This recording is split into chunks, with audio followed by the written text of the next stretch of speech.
Tax time! Oh, well. You know what they say, death and taxes. What are taxes?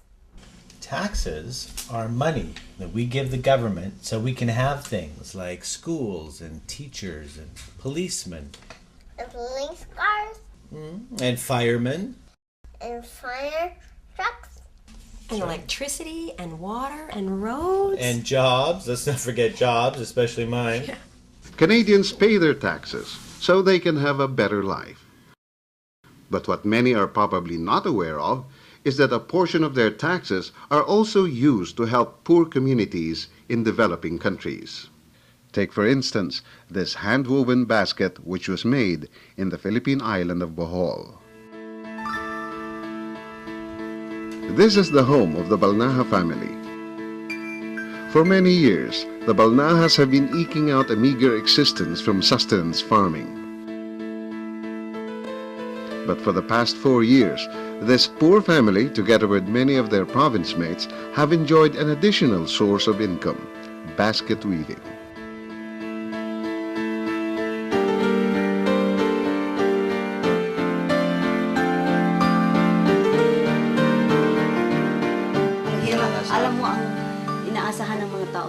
The people here in our town rely on basket weaving for their livelihood. Without basket weaving, they have nothing. If there are no orders, they might leave or go to Manila to look for jobs. Before, when we were farming, we could not afford to send our children to school. Today, all of them are in school. The Balnajas Island province of Bohol is located in the Central Visayas region of the Philippines, the gateway to Southeast Asia. For the residents of 9 towns in Bohol, basket weaving has become an important livelihood activity. Their improved incomes come from exporters like Mr. Jennifer Cruz, who has always been supported by the Canadian International Development Agency, or CIDA, since his early years in the export business. I started buying basket here 20 years ago. I used to buy the cheap traditional baskets that the town was making. In 1997, Mr. Jaime Quibel and I introduced and started the weaving of the high-value hapaw baskets. In the beginning, very few people were doing this. Now we have about 8,000 weavers benefiting from the initiative. By making the hapaw baskets, now the income of the weavers had increased 3 times. By landing orders from foreign buyers, including buyers from Canada, Mr. Cruz is able to create jobs and offer much better prices for their baskets. Mr. Cruz's operations, 33.3 Exports, is one of the largest handicraft export companies in the Philippines. In 1990, I started this company with my wife and 4 other workers.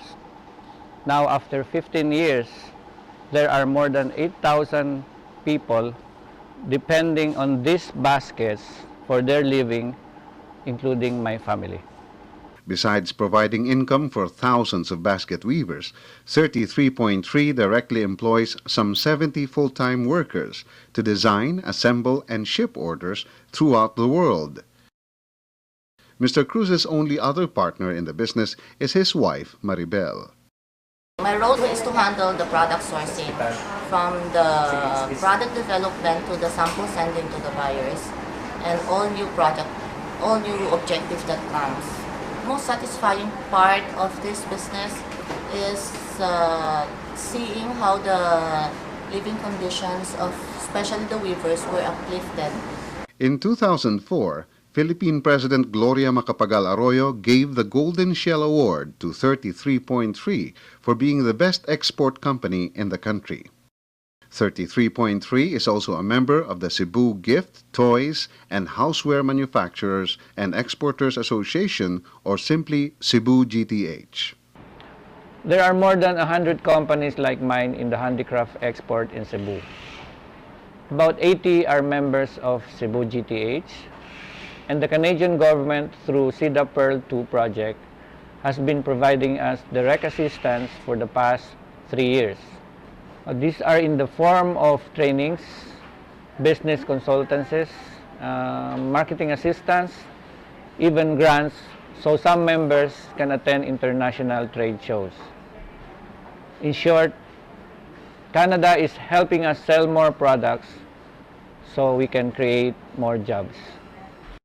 Canada, through the Pearl 2 project of the Canadian International Development Agency, or CIDA, in partnership with the Department of Trade and Industry of the Philippine government, has been assisting many entrepreneurs through capability building and marketing support. Mr. Eddie Ares is the Executive Director of the Cebu GTH. He attends to the needs of Cebu GTH members like Carrie Alfiler of All Home Designs Incorporated, another export company that has experienced tremendous growth in the past 4 years. Yes, actually, we are very that CIDA Pearl 2 came over to the Philippines and tried to assist in the. Lucky that we are early identified by Pearl 2 as one of their, should I say, beneficiaries of the project. With the assistance of Pearl 2, I think we have been moving forward in a very fast manner.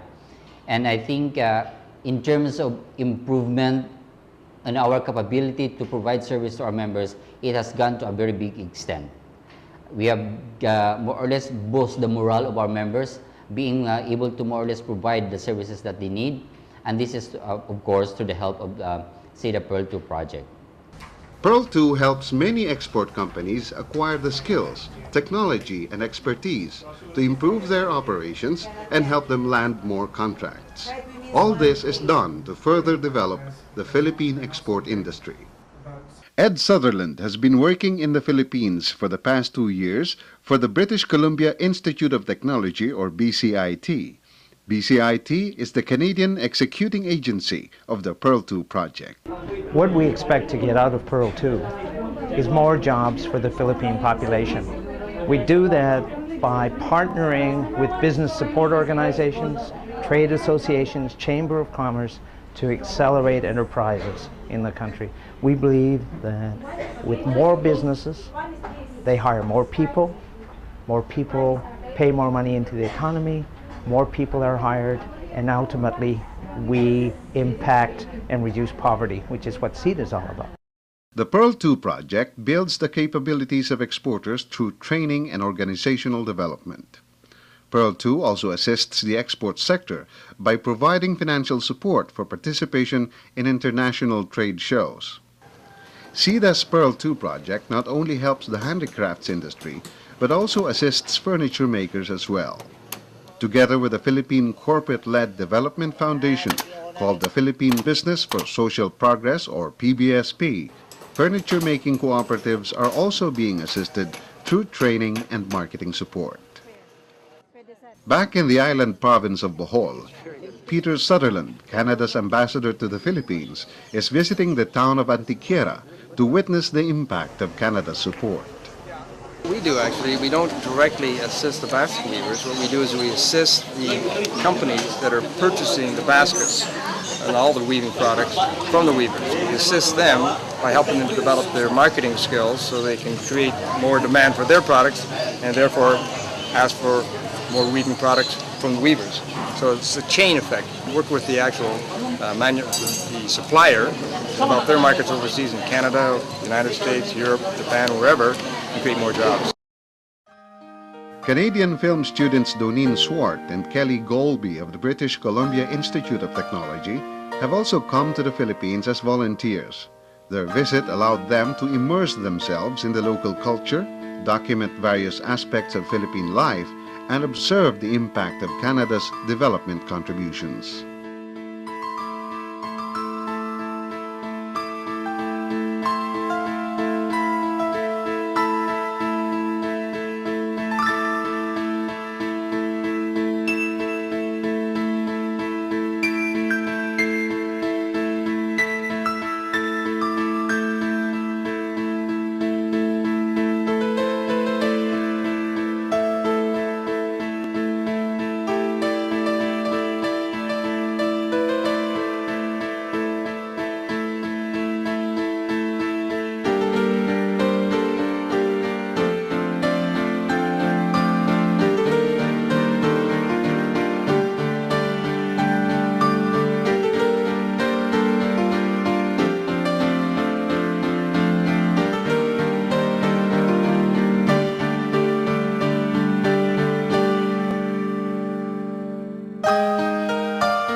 Poverty is a big issue here in the Philippines, and so our projects, our program, and our objectives through CEDA is to help the government to alleviate this major constraint to their growth, that is poverty.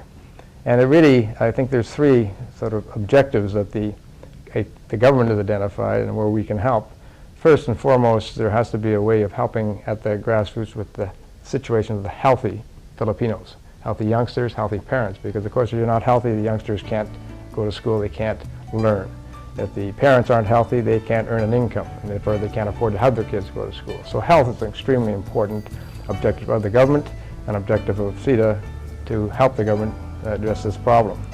The second, of course, is education, because if you have healthy kids, but no opportunity for them to learn skills, life skills, professional skills, technical skills, their future is very much circumscribed.